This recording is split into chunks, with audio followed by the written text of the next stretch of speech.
Méditation du 15 novembre. Des problèmes dans le groupe. Les 10 disciples qui avaient entendu cela furent indignés contre les deux frères. Matthieu 20, le verset 24. Vivre en harmonie et en communion est l'idéal d'une société. Malheureusement, la diversité des caractères et les différents modes de pensée créent des barrières et des accidents sociaux. Souvent, nous voyons des frères et sœurs de sang et de confession en conflit permanent. Dans le groupe de disciples que Jésus a choisi, il y avait aussi des discordes.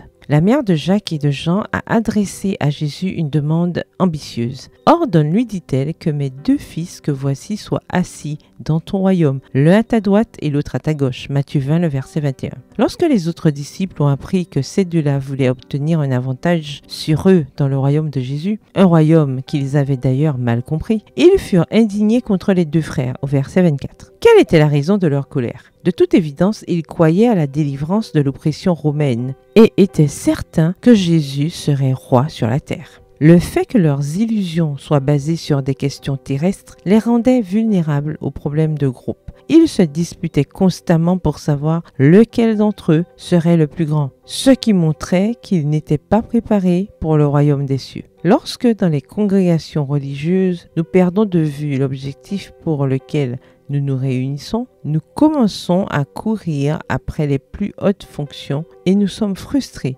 lorsqu'elles ne nous sont pas accordées. Nous nous faisons une fausse idée de qui est le plus grand. Jacques et Jean ne voulaient pas être près de Jésus pour avoir le très grand honneur de servir, mais leur demande était motivée par l'ambition d'obtenir une position importante dans le royaume de leur maître. Lorsque nous comprendrons que, quelle que soit notre position dans l'Église, nous sommes tous égaux aux yeux de Jésus, nous vivrons en harmonie. L'ennemi n'aura alors aucune place dans nos églises ou dans nos cœurs. Nous saurons que la guerre ne se déroule pas entre frères et sœurs de sang et de confession, ni contre des personnes de chair et de sang, mais contre les esprits du mal dans les lieux célestes. Éphésiens 6, verset 12. Mais ces forces spirituelles ont déjà été vaincues par Jésus sur la croix du Calvaire, voir Colossiens 2, le verset 15. La bonne nouvelle, c'est que le Seigneur peut nous faire vivre en harmonie si nous le lui permettons. Il n'y a pas de bénédiction lorsque nous nous battons entre frères et sœurs. L'objectif de l'ennemi est que nous nous battions. Vivons dans l'unité, comme pour nous entraîner pour le ciel.